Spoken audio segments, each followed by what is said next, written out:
Exodus chapter 3. Now Moses was keeping the flock of his father-in-law Jethro, the priest of Midian, and he led his flock to the west side of the wilderness and came to Horeb, the mount of God. And the angel of the Lord appeared to him in a flame of fire in the midst of a bush.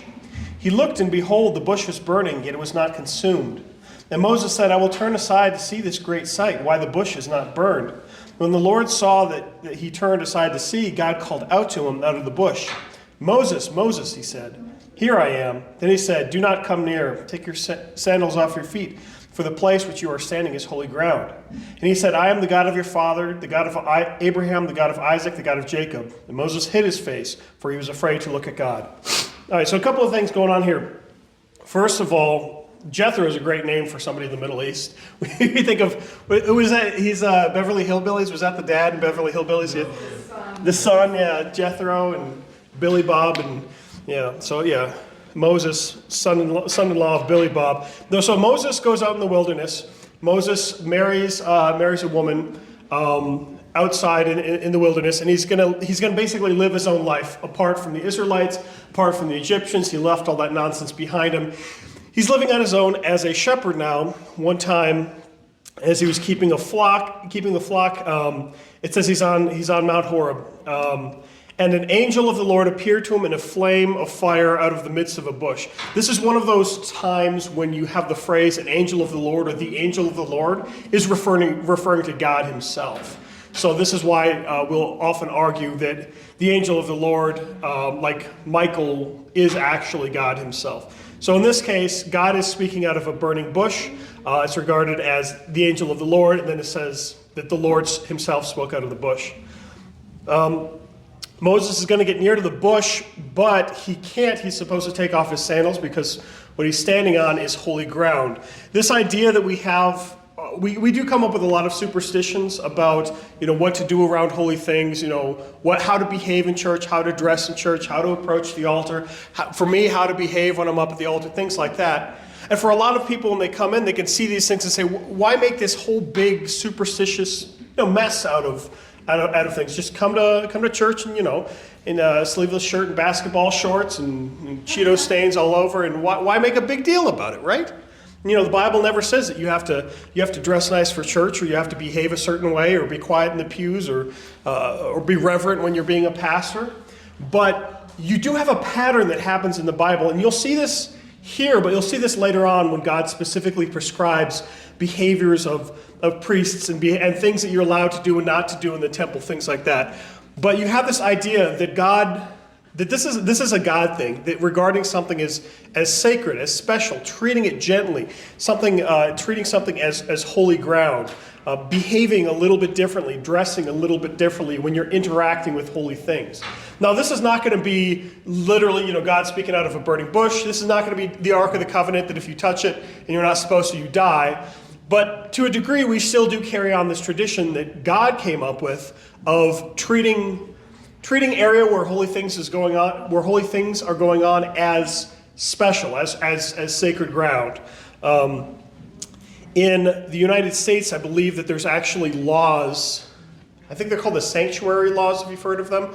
If somebody comes into a church, they can actually declare sanctuary, and they've got basically 3 weeks that they can stay in the church before they have to be legally removed.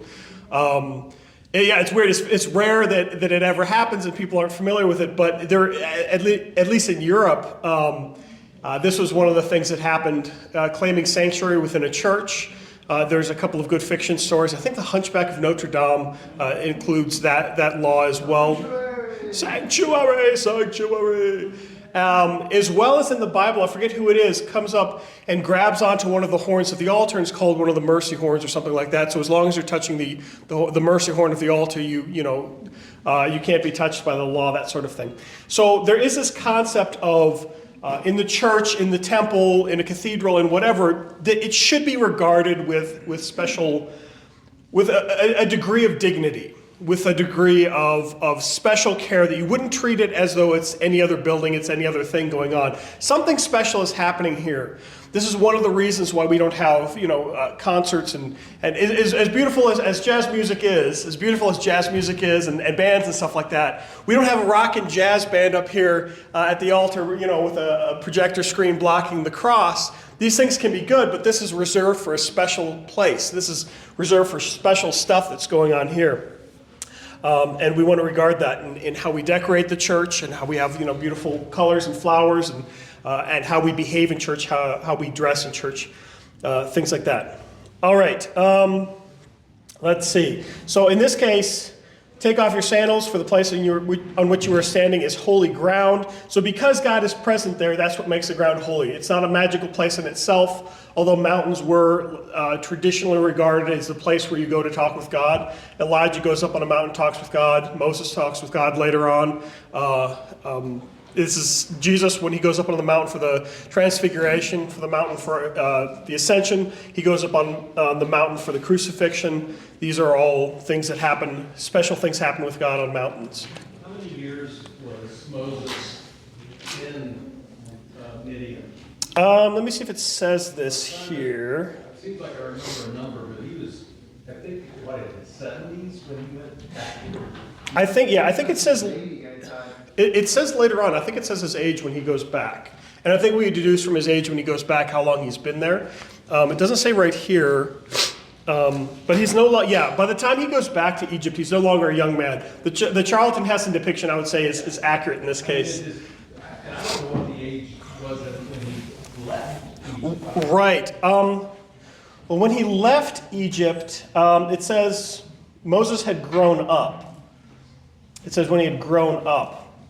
Not sure what that means. I wouldn't say he would be later in life. So again, if you're thinking Charlton Heston, probably not gray hair yet. So I would say at least the Ten Commandments movie is accurate so far in that. I don't think he was, maybe he was 18. And then could have been. Was Jethro, were they Hebrew? Were they? So it's the note that I have here. It says just as Melchizedek. So remember, Melchizedek comes out of nowhere and blesses Abraham. He's a priest of Salem. He was a mysterious figure. So is this priest of Midian. The gods he worshipped are never described. So could he possibly be a Yahwist? Maybe. Could he possibly be a pagan? Maybe. It doesn't actually say. It just says that he's a priest and he's in Midian. And so what do you do with that? What do you make of that? So, God leads Moses out. Moses gets married here to Jethro's daughter. Okay. Yes, sir. You say Jethro, he's a Midian. Jethro is a Midianite, yeah. So he's from the land of Midian. It says he's a priest. That he's a Midian priest. It says he's a Midian priest at the beginning of the chapter. And then on chapter 2, verse 16 as well, you'll also see that it's mentioned that he's a priest of Midian, and he had 7 daughters. So what does that mean specifically? Is he like Melchizedek, where he's a faithful Yahwist and he just happens to live in Midian? Or is he a priest of another religion? And that's a little bit complicated. All right, verse 7. So he's speaking to God in the burning bush. The Lord said, I have surely seen the affliction of my people who are in Egypt, and have heard their cry because of their taskmasters. I know their suffering, and I have come down to deliver them out of the hand of the Egyptians and to bring them up out of that land to a good and broad land, a land flowing with milk and honey, to the place of the Canaanites, the Hittites, the Amorites, the Perizzites, the Hivites, and the Jebusites. And now, behold, the cry of the people of Israel has come to me, and I have also seen the oppression with which the Egyptians oppress them. Come, I will send you to the Pharaoh, that you may bring my people, the children of Israel, out of Egypt. But Moses said to God, Who am I, that I should go to Pharaoh and bring the children of Israel out of Egypt? He said, But I will be with you, and this shall be a sign for you that I have sent you. When you have brought the people out of Egypt, you shall serve God on this mountain. All right, so he's going to come back to this mountain later on. The funny thing is Moses, out of anybody, Moses would have been the one qualified. He alone, he grew up in the Pharaoh's court. He would have understood the Egyptian culture well. He wouldn't have had any problem with the Egyptian language versus the Hebrew language. Yes, he was raised by the Hebrews, by his mother, but he was also raised in the Egyptian court. So really, God specifically prepared him by raising him in the court of Pharaoh, prepared him for this task. Likewise, he wasn't just a nobody. He could walk right up to Pharaoh. I mean, he may not survive, but Pharaoh would recognize him. He wasn't just a random Israelite slave. So Moses says, who am I that I should do this? And I mean, the answer is, well, God specifically made you and prepared you for this task in this case. Similarly, I just did a Bible study the other day on David and Goliath.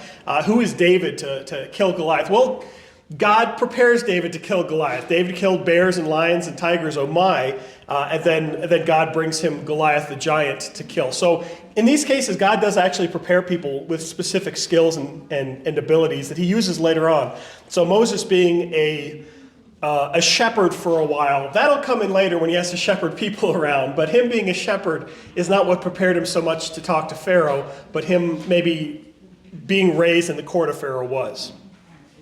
All right, let's see. Another thing. So God has heard the cry of the people of Israel. Now, the people of Israel have been oppressed for a while. This is going to spoil the sermon a little bit today, but you're going to hear a parable about a woman nagging a judge again and again and again and again, and the judge eventually gives her what she wants. And God says, look, if this unrighteous judge is willing to listen to this woman, this is how you should keep praying too. You should, in fact, continue to pray for the same things over and over and over. You're not going to annoy God, but he's listening. He hears her cries.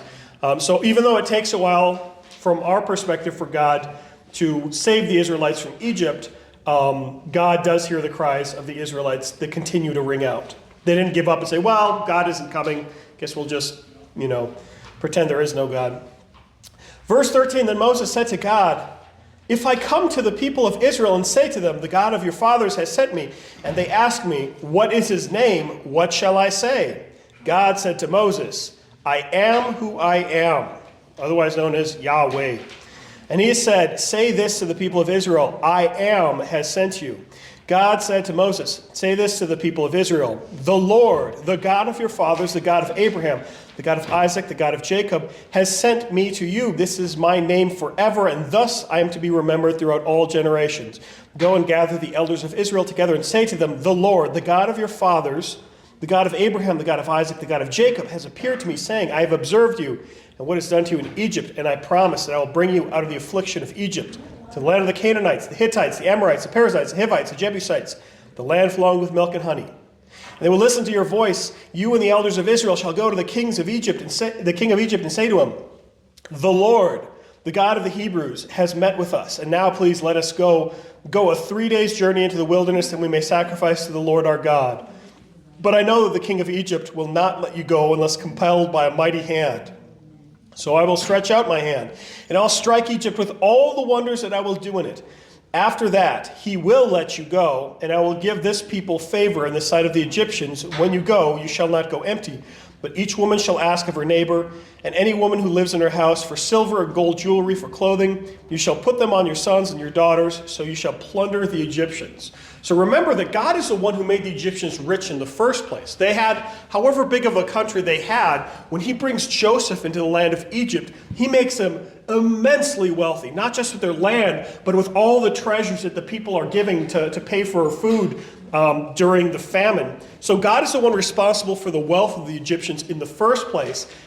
Ultimately, this wealth is going to be used to bless the Israelites, bless the people who leave. Now, you'll remember possibly in the story later on when the Israelites leave the Egyptians, they don't leave with just the clothes on their back. They leave with all kinds of treasure with them. This is why they can go and build not just the Ark of the Covenant, but the tabernacle, all these golden plates and bowls and lampstands and stuff, how they can use this gold to build the golden calf. So they've got lots of treasure that they bring with them out of Egypt. So it's not that they're just going to get out by the skin of their teeth, but that they're going to plunder the Egyptians as they get out. All right, so the name of God is really important. You will see in your Bible, if you look at the Bible, there will probably be, it'll say the Lord, but Lord will be capital L, capital O, capital R, capital D. This is a replacement. The word that is used every time you see L-O-R-D in all capitals, sometimes it's not capital, L-O-R-D in all capitals, is Yahweh. The reason the word is replaced in the Bible goes back to an ancient tradition, which If we started preaching, if I started reading from the pulpit and every time it says the Lord, I just said Yahweh, if I was 100% confident everybody would know what I'm talking about, I would do that. Because that's what it says in the Bible. It says Yahweh. It doesn't say the Lord. The Lord is a different word. The reason people replaced the word Yahweh with the word the Lord is because God's name is holy. Now, you remember we talked about, you're approaching the burning bush, don't stand here with your sandals on because this is holy ground. It's good to honor the things that are holy, but there were people who were scared of God's name. God's name is so holy, we don't want to use it. Therefore, we're going to replace God's name with a completely different word. That way we don't accidentally take the name of the Lord thy God in vain. We use a different word instead. Yes, ma'am? Yahweh is Hebrew. So Yahweh is Hebrew. In the Hebrew, we originally don't have vowels, which sounds strange, but somehow this is how they wrote their language. Originally didn't have vowels. The Masoretes wrote vowels into the text, and this is how we get the word Yahweh, but it would be YHWH. It's 4 letters. It's called the Tetragrammaton, if you want to be fancy about it. Yes, ma'am? Yes. So it was contextual, not contextual, but cultural Yes. reason that that name of Jesus was not to be said, not because he had... Correct. Okay. So God never commanded not to use the name, but you'll remember in the Bible, God says, call upon my name. He regularly tells people to use his name. If you read Luther's Small Catechism, it says we should use his name, pray, praise, and give thanks. We should use God's name. We should not be afraid of using God's name. But the problem is that the people were so afraid that they might possibly misuse God's name that they stopped using it altogether, which is wrong. It is wicked. You are supposed to use God's name, and you're not supposed to be so terrified of God that you don't even touch his name, but rather you're supposed to say, I'll use God's name. I trust his mercy and grace to forgive me. Yes, ma'am. So then, sorry. Yeah, no. So then Lord is more, like instead of calling you Isaac, we would call you Pastor. It's like saying Lord instead of Yahweh. Yes, except it's the other way. It's the other way around. Yeah, it would be kind of a generic name. So the term Lord does appear in the Bible. Not Elohim. Elohim is God. What is Lord? I'm blanking right now. So yeah, it would be like a title instead of a name. So when they refer to the Lord, and what was that? Adonai, that's it, Adonai. Adonai is the Greek word. You may have heard Adonai before. That means Lord. But that's also used for other people other than Yahweh. Yahweh is specifically setting himself apart. There is no other Yahweh. There never was another Yahweh. There are plenty of lords and ladies, and, and all that, 7 lords of dancing. But there is only one, and there only has been one Yahweh. Now, this idea of Yahweh has, not using Yahweh's name, I brought this up before. This is not just an ancient Hebrew misunderstanding of the holiness of God's name, that it's so holy that you don't use it. It would be like saying God is so holy, don't pray to him. Like, no, you're supposed to pray to God. You're not supposed to be afraid to use his name. You're not supposed to be afraid to pray to him, but you do respect him. You do honor his name. There is a word, and I will rail against this word every chance I get, and I am sorry if it hurts deep down, because you used this word before, but I don't like it, and I'll explain to you why I don't like it. Jehovah. The word Jehovah is nowhere in the Bible. I was actually printing out some notes for the 10 plagues of Egypt and how they correspond to the gods of Egypt. And 2 different sources. This one says the 10 plagues, Jehovah God versus the gods of Egypt. This one says the 10 plagues, Jehovah versus the gods of Egypt. Jehovah is not a word that's anywhere in the Bible. Jehovah isn't a real word. It's a made-up word. The way you get Jehovah is you take the letters, the 4 letters, Yahweh, YHWH, Yahweh, and then you interpose, you interpose the word for God, Elohim. That's the Hebrew word for God, Elohim, like the gods of Egypt would be the Elohim of Egypt. You interpose the vowels from Elohim into the consonants of Yahweh. So the first vowel in Elohim is E. This is hard to do without a whiteboard. The first consonant in Yahweh is Y, so it would be Yah or Jah. There is no J in Hebrew. It would be Yah-ho, Elohim, Yahovah. So is it? Well, let me just double check mentally. Is it Elohim? Yeho, Elo, Ado. No, it's not Elohim, it's Adonai. I'm sorry. It gets confused. I get Elohim. Elohim is God. Adonai is Lord. I get those mixed up. So it's the vowels from Adonai. So Yahovah, Adonai, A-I, Yahovah. All right, so the word Yehovah is an invented word from taking the consonants of one name and then mashing them up with the vowels of another word together. It would be like if you wanted to make up a fantasy name for your character in a book that you're writing, and you say, well, I'm going to take the consonants from your name and the vowels from my name, and I'm going to mix them together, every other one, and that's going to be the name of the character. That's what the word Jehovah comes from. That's less of a problem. That's creative, fun, sure, whatever. But the problem is that the word Jehovah, with the one word that doesn't exist, this word does not exist anywhere in the Bible. The one name that is never given to, ever used for God, is the one name that some groups like the Jehovah's Witnesses say you must use for God. They say you have to use this name for God. You cannot call God anything else except for Jehovah, this word that, by the way, we made up. And no, you're not allowed to use his real name. We're claiming that this is his real name instead. So it's a complete mix-up. You're supposed to use God's name and call upon it whenever you need it. Call upon it, pray, praise, and give thanks. But by using Jehovah, you're specifically avoiding using God's name. And if you're a Jehovah's Witness, you're saying you are not supposed to use God's name at all. You're supposed to use this made-up gibberish word instead.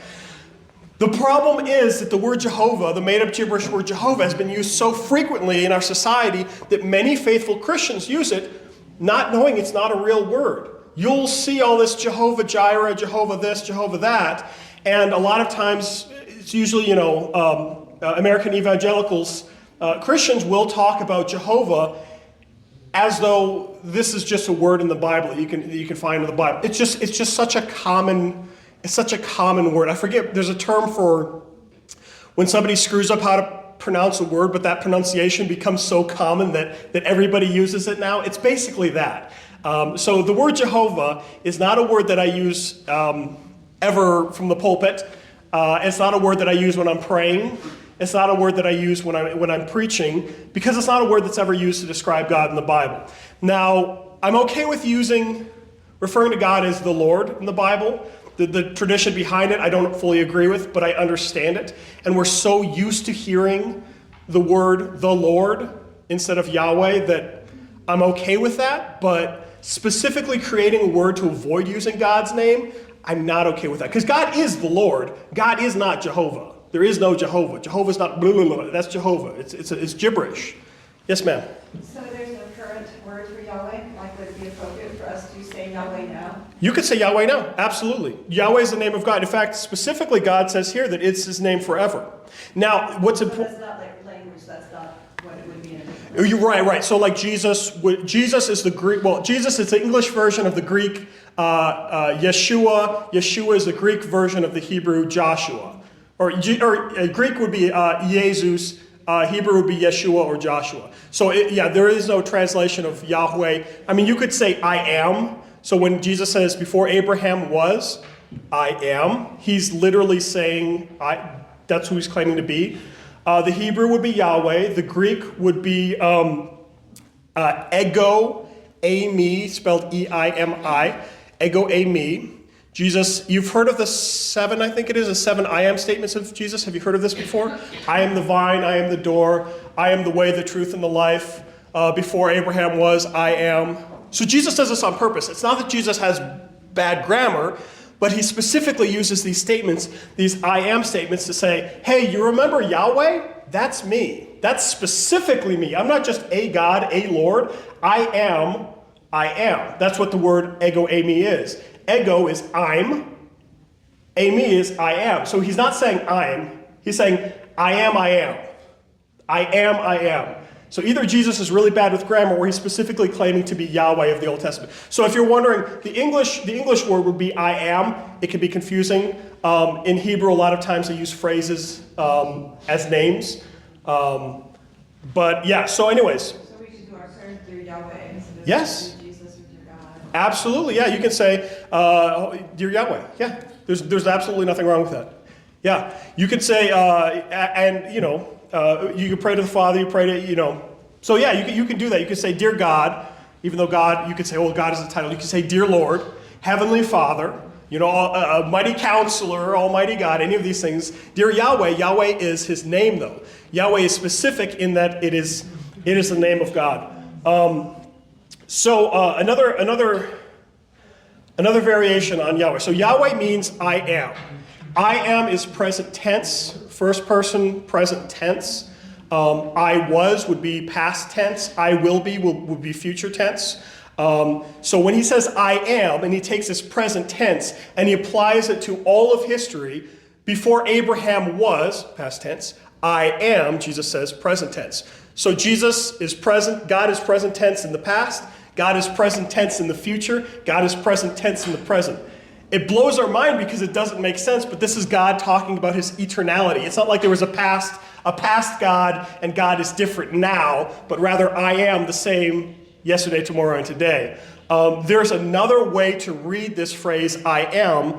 Luther argues for it. You don't have to agree with him or not, but it is a potential way to read the conjugation or whatever of the Hebrew. The Hebrew I am is, you don't need to remember this, it is in I think it's the call, the QOL version of the word. So, we would have past tense, present tense, future tense, passive, active. Passive would be I was hit by the ball. Active would be I hit the ball, that kind of thing. There's different variations on words. In this case, in the Hebrew, if you read it as the call, the QOL, it's I am. If you read it as something called the hifil, you don't need to remember this, but there's hifil, hofil, a bunch of other variations of the word that you can figure out based on the vowels, which we don't have, and the context. If it was hifil, and Luther believes it was, it's not I am in the active voice, it's I am in the middle voice. It is I am he who causes. There's no English variant that's really spot on. But rather than I am here, it would be, so I am he who causes the Israelites to come out of Egypt. I am he who causes the Egyptians to set free. I am he who causes existence to exist. I am he who causes creation to be created. Now, and there's a bunch of theology that you can make, and Luther makes a bunch of theology based on this. But there's two different ways to read God's name. Either way works perfectly fine. Either I am as a statement of eternality, or I am he who causes, read I am, as a statement of the cause of all things. Either one of them is true. The more common reading is just reading it as I am. If that went over your head, don't worry. This is one of those things that they tell us in seminary to not bother with, because it leads to more confusion. It's fascinating, but it can lead to more confusion, especially since I'm not a linguist, so I couldn't answer all the questions about it. But it is something interesting to look into. Is Yahweh, is it QOL or is it Hifil, H-I-P-H-I-L? Which one is it? And then you can see the arguments of seminarians and professors online arguing about this. Either way, it works. All right, and then, so God is saying this is, I'm the God of your fathers. This is a regular phrase, the God of Abraham, Isaac, and Jacob. In case you forgot who he is the God of Abraham, Isaac, and Jacob. So there's no confusion. God repeats this multiple times. I've talked about this before. Hebrew, the way of talking in Hebrew and telling history in Hebrew is helical. Things will come around, not like a spiral, not like they'll hit the same point, but they'll hit a similar point in a different way. He'll regularly use the same phrase to refer to the promised land, the land promised to your fathers. He'll use language to refer to himself in a similar way, God of Abraham, Isaac, and Jacob, or the land of the Perizzites, the Canaanites, the Hittites, whatever. You'll see this also. I love this I think it's in Daniel, where it talks about all the musical instruments that they're going to play before the fiery furnace. It lists like the lyre and the bagpipes and the tambourine and the whatever. It lists like 16 instruments every time. This is just Hebrewism. We can appreciate it like that. All right. Chapter 4. Then Moses answered, but behold, so Moses is arguing with God. God is saying, hey, go set my people free. I will be with you, don't worry. Who am I to tell them? You're the one that I chose. Now go. Who should I tell them has gone? Tell them that the God of their father has gone. This is my name, Yahweh. It was always my name. It will always be my name. Go. And now Moses answered, but behold, they will not believe her. So again, he's making excuses. Behold, they will not believe me or listen to my voice, for they will say, the Lord did not appear to you. The Lord said to him, what is that in your hand? So again, this is, God knows what's in his hand. I've seen people argue, well, God says, where are you when he's walking in the Bible? He doesn't know where Adam and Eve are when he's walking in the garden. God says, what is that in your hand? As if he doesn't know that Moses is holding a stick. Okay, this is a linguistic construction we understand. Quick question, Moses, what is that in your hand? He said, a staff, and he said, throw it on the ground. So he threw it on the ground, and it became a serpent, and Moses ran from it. But the Lord said to Moses, put out your hand and catch it by the tail. So he put out his hand, and he caught it, and it became a staff in his hand, that they may believe that I am the Lord, the God of the fathers, the God of Abraham, the God of Isaac, the God of Jacob. There you go again, has appeared to you.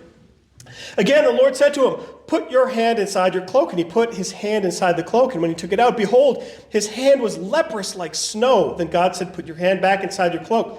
So he put his hand back inside his cloak. And when he took it out, behold, it was restored like the rest of his flesh. If they will not believe you, God said, or listen to the first sign, they may believe the latter sign. If they will not believe these two signs, or listen to your voice, you shall take some water from the Nile and pour it on the dry ground, and the water that you shall take from the Nile will become blood on the dry ground. This is a foreshadowing of something that's going to happen later on.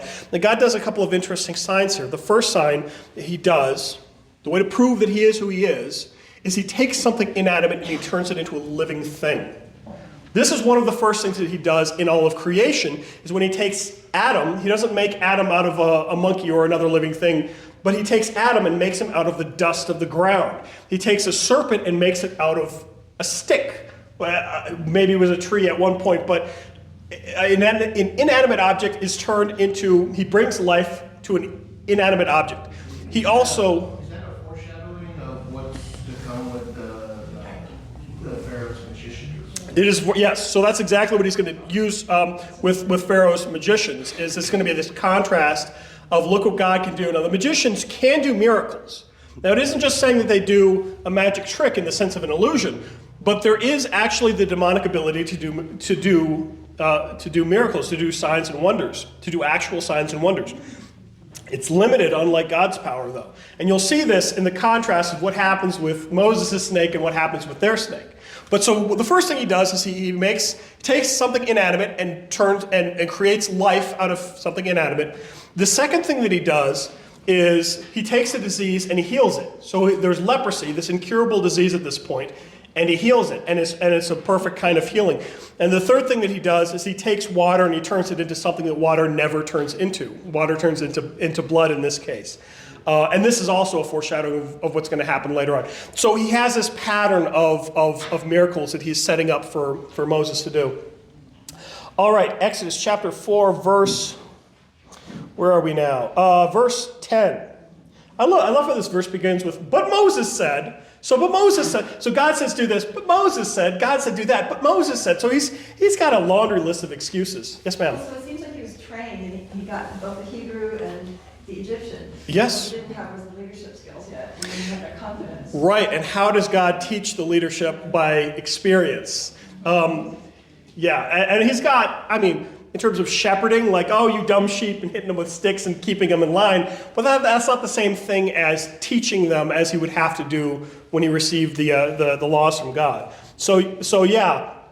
God has given him some preparation, but he's still going to have to, God is still working with him, still building him. Verse 10, but Moses said to the Lord, what's his excuse this time?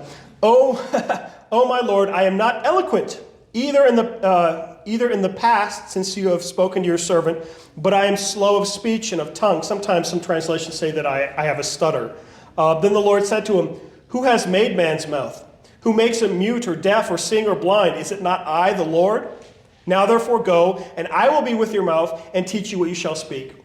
But he said, oh, my Lord, please send someone else.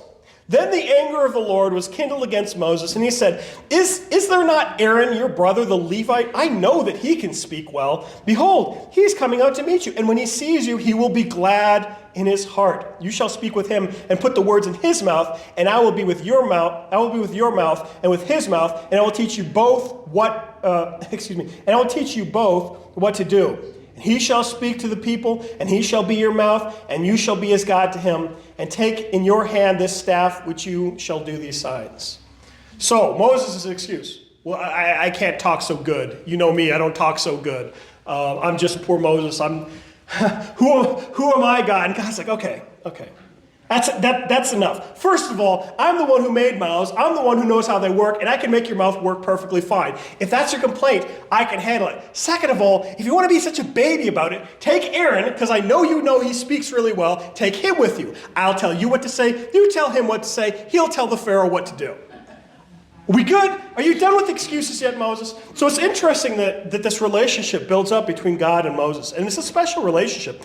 Moses ends up speaking to God face to face, and it refers to them as speaking kind of as friends. So they end up having so much back and forth communication. There's very few people in the Bible who get to do this. Abraham does it a bit, but Moses really does this, where he talks with God, and he complains to God, and he asks God for things, and God blesses him, and God gets angry with him, and it's a wonderful relationship that the two have. But it's interesting to see how Moses is kind of learning to stop making excuses and start trusting in God. So, all right. Did you have a question? Or no? All right. I will keep going. We are in Exodus chapter 4, verse 18. Moses went back to Jethro, his father-in-law, and said to him, "Please let me go back to my brothers in Egypt to see whether they are still alive." And Jethro said to Moses, "Go in peace." And the Lord said to Moses in Midian, "Go back to Egypt. For all the men who were seeking your life are dead." Remember, Moses murdered the guy. So Moses took his wife and his sons and had them ride on a donkey, and he went back to the land of Egypt. And Moses took the staff of God in his hand. And the Lord said to Moses, "When you go back to Egypt, see that you do before the Pharaoh all the miracles that I have put in your power. But I will harden his heart so that he does not let the people go." There's going to be an important thing about who hardens Pharaoh's heart later on. "Then you shall say to Pharaoh, 'Thus says the Lord, Israel is my firstborn son, and I say to you, let my son go, that he may serve me. If you refuse to let him go, behold, I will kill your firstborn son.'" God does not make empty threats here. If you remember the miracles, the plagues in Egypt, this is a very real threat. And it's not God just threatening people. You remember the sons of all of the Israelites were supposed to be killed by Pharaoh. Pharaoh was trying to kill the sons of all the Israelites, and God says, "You're going to let my firstborn son Israel go, the Israelites go, or else I'm going to kill your firstborn son." So this is absolutely absolutely deserved by Pharaoh. Verse 24, "At a lodging place on the way, the Lord met him and sought to put him to death. Then Zipporah took a flint and cut off her son's foreskin and touched Moses' feet with it and said, 'Surely you are a bridegroom of blood to me.' So he let him alone. And it was then that she said, 'A bridegroom of blood,' because of the circumcision." This is a weird sort of interjection. I want to see if there's any notes on this one in particular.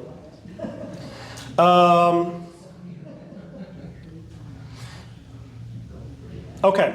So the note in the study Bible basically says that, and this is the reason that his response to so the question is, who is being threatened with death? Why is God going to put Moses to death, or is God going to put Moses' son to death? The text isn't really clear in what it says. There's not really any build-up to this, but Moses' response to then circumcise the son, this is the command given to the Israelites that they're supposed to circumcise their sons, that his response is this probably means that Moses knew that this was supposed to happen, that they were supposed to have already taken care of this thing, and he had been neglecting to follow in the religion of the Israelites that he was raised in. So because his response is to do this, my understanding of this text, which again kind of seems out of place, but we'll take it, that there was supposed to be a circumcision that happened. There wasn't a circumcision that happened. That God is angry to the point of, he's like, "You better sort this out, or I'm going to kill your son, or I'm going to kill you," which seems extreme, but this is God. He's the one who gives life. He can take it away. and it's resolved with the circumcision. So, I mean, there's not really that much to say about this verse. It's probably another one of those verses that doesn't make it into the kids' study Bibles, or the kids' picture Bible book as much. But, I mean, every once in a while you're going to come across verses like this that are just confusing. We'll have to ask God, hey, God, what was going on with this? And he'll say, oh, this is the situation. And he'll probably explain it in more detail. But based on the information that we have here, that would be my guess. Verse 27, the Lord said to Aaron, go into the wilderness to meet Moses. So he went and met him at the mountain of God and kissed him. And Moses told Aaron all the words of the Lord which he had sent to him to speak, and all the signs that he had commanded him to do. Then Moses and Aaron went and gathered together all the elders of the people of Israel. And Aaron spoke all the words that the Lord had spoken to Moses, and did the signs in the sight of the people. And the people believed. And when they heard that the Lord had visited the people of Israel, that he had seen their afflictions, they bowed their heads and worshipped. Good. So in the movies, maybe you see Moses goes back to Pharaoh first. No, in this case, Moses goes to the Israelites first with Aaron. Moses performs the miracles in front of the Israelites, and they believe. It's good. It's exactly what they're intended for. The problem is when he has to interact with Pharaoh. And we're going to get into that in later chapters in another day. But right now, Moses shows up to the Israelites. He says, God has heard your affliction. God is going to bring you out of Egypt. The Israelites believe. They're overjoyed. We're going to be saved. Thanks be to God. And we'll see how Pharaoh reacts to this news of the Israelites being excited. We will continue chapter 5 probably the next time, unless something fun or catastrophic comes up. In that case, let's close with the doxology.